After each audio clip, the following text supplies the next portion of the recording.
Tell us briefly your vision for Tauranga City for the next 6 years. My vision to start with would be creating a respectful city that honours and respects every person who lives here, but also creates ways that we can innovate together and collaborate together and co-create a city together. I guess my thinking is that 11 people can't lead a city on behalf of all of us, but together we can. So yeah, I think we're a strategic city. I think we want a thriving economy. We need infrastructure that gets us moving, but we also need to be connected. What 2 or 3 issues do you hope to take up in council? Transport is obviously a problem. Affordable housing is another area that I would love to see us do a whole lot of work on. And I guess my big key area would be around community engagement, around connecting people, creating sort of spaces where council can interact with the community and the community knows how to actually reach out to council, because I think at the moment there's a little bit of a disconnect in that. Tell us briefly your qualifications and experience in governance type roles. So my experience in governance roles has come through working in the social sector, working in non-profits. So I have been involved in being on the board of trustees for a number of trusts, some that I'm involved in the actual outworking of, but some where I'm not, where I'm just a board member. I've been involved in some where actually we've had to do a bit of work in clearing out things where there's been problems, some quite financial mismanagement, and actually having to work with a team of people to resolve that successfully over a period of years. What are the key values that you live by and will bring to the council table? I think my key values would be around integrity and respecting all people.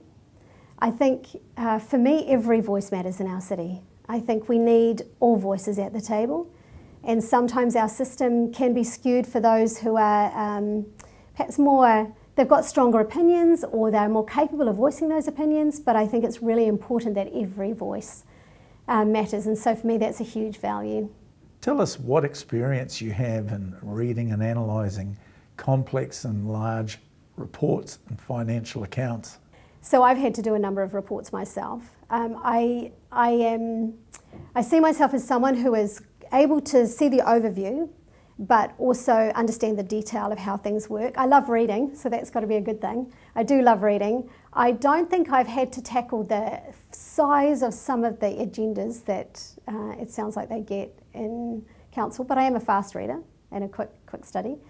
Financial reports, I'm very familiar with balance sheets and profit and loss, having done financial management for some trusts and actually having to resolve some financial issues and work on some quite big contracts with hospitals around reconciling payrolls and finances. So I feel quite confident in the financial management area. What's your experience in debating complex issues?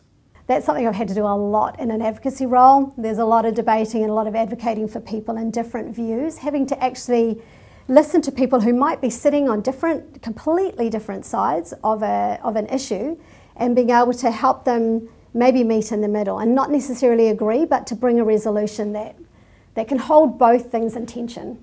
What sort of experience do you have in dealing with CEOs from a board member perspective?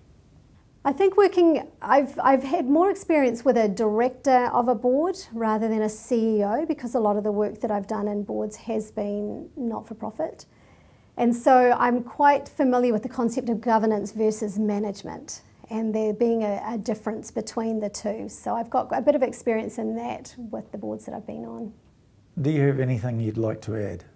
Yeah, well, I think one of the things for me that I think is quite a big consideration in doing this is I don't see being a city councillor as merely a job or a career advancement. I actually see it as quite a weighty responsibility. Being in governance and representing the people of our city to me is something that I would take very seriously. So I'm certainly not there for any kind of personal agenda or personal gain. Because I've been advocating in the community for so long, I would love to see our community represented at city council level.